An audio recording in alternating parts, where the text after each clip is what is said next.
Kalau Tuhan sudah menyediakan ya segala sesuatunya dalam Kristus, ya, itulah yang paling mahal. Dan apapun yang lainnya yang kelihatannya selama ini untung, ya ini Paulus meluruskan jalannya. Ya, kuanggap itu rugi semua karena Kristus. Haleluya. Ya, tentunya hal ini saudaraku memerlukan iman yang betul-betul iman kepada Tuhan Yesus. Ya, makanya kita lihat di sini dikatakan ya semuanya itu ya dapat dicapai oleh iman, selamanya iman, bukan dengan perbuatan. Baik, oleh karena ayat 8 saya baca sekali lagi, malahan segala sesuatu, bukan tanggung saudaraku ya, kalau boleh saya terjemahkan, segala sesuatu, pangkat tinggi, rumah bagus, keluarga baik ya, kekayaan, itu semuanya kuanggap rugi ya saudaraku, karena pengenalan akan Kristus Yesus Tuhanku lebih mulia daripada segalanya. Tadi kita sudah baca Yeremia 9 ya, kalau kita bermegah hendaklah kita bermegah karena kita mengenal Tuhan. Haleluya. Oleh karena dialah, karena Tuhan Yesus, aku melepaskan semuanya, menganggapnya sampah supaya aku memperoleh Kristus. Jadi goal hidup kita adalah Tuhan Yesus.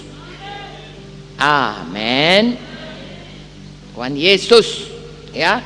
Oke, ayat 9. Dan berada di dalam Dia, bukan dengan kebenaranku sendiri karena mentaati hukum Taurat.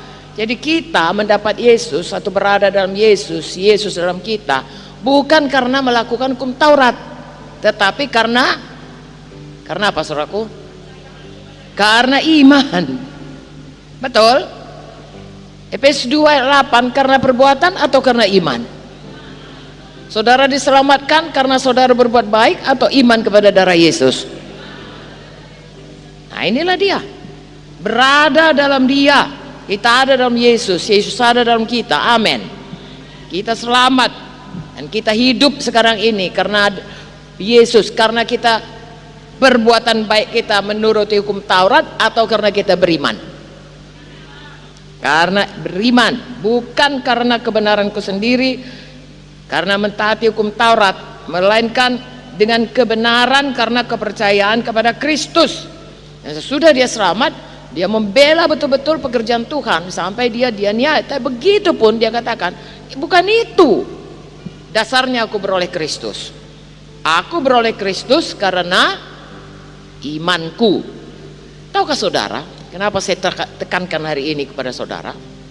Dengar, lihat kepada saya ya. Banyak orang, bukan banyak orang, kita semua percaya untuk selamat cukup percaya kepada Tuhan Yesus, cukup tidak? Iyalah, bertobat dan percaya pada Yesus, kan begitu? Tetapi dengar sayang, sesudah selamat kerjakanlah keselamatanmu, betul? Oke, Filipi 2 ayat 12. Kemudian ya Efesus 1, Filipi 1 ayat 6 berkata, saudaraku, Tuhan sudah mulai perkara baik, Tuhan meneruskannya sampai kepada hari Kristus. Betul? Tapi saya tanya saudara, itu sesudah selamat kita kerjakan keselamatan, kerjakan, itu kan kerja. Bagaimana itu kerjakan keselamatan itu? Usaha kita supaya kita berhasil? Semua usahamu itu harus dalam iman, bukan dengan kekuatan kita, harus dalam iman. Segala sesuatu yang kita kerjakan, yang kita lakukan, yang kita buat apapun itu harus dalam iman. Makanya Paulus ini mau diluruskannya semua ya, aku mau kenal Yesus dan aku kenal itu dengan iman.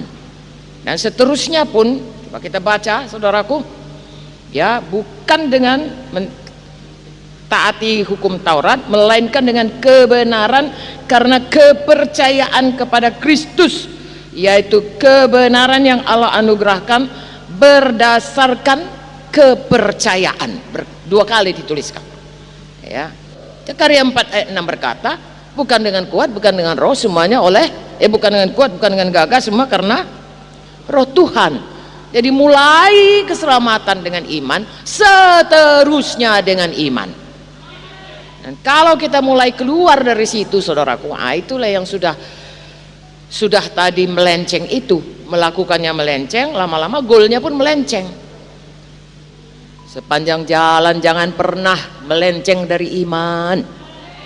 Ya, mau bangun gereja pakai pikiran, mau menginjil pakai pikiran, mau menambahi jiwa pakai pikiran, jangan saudaraku, dengan iman. Iman aja bu nggak bisa, iya dengan kerja. Tetapi semua yang kita kerjakan itu harus dalam iman. Iman itu artinya surat firman. Haleluya. Ya, iman itu bukan satu keputusan hati, aku percaya, aku beriman. Bukan. Iman itu ialah ya percaya akan apa yang dijanjikan oleh firman walau belum nampak. Dan tanpa iman mustahil berkenan. Jadi saya dan saudara harus dengan iman. Haleluya. Ya, saya baca lagi kembali ayat 9. Kita berada dalam Dia bukan dengan kebenaranku sendiri karena mentaati hukum Taurat, melainkan dengan kebenaran karena kepercayaan kepada Kristus, yaitu kebenaran yang Allah anugerahkan berdasarkan kepercayaan. Makanya saudaraku, iman itu berarti bergantung kepada Tuhan Yesus. Makanya goal kita tetap Tuhan Yesus. Ya, kalau dengan kekuatan kita sendiri kita nggak bergantung lagi sama Tuhan. Lalu saudaraku, kita sudah melenceng.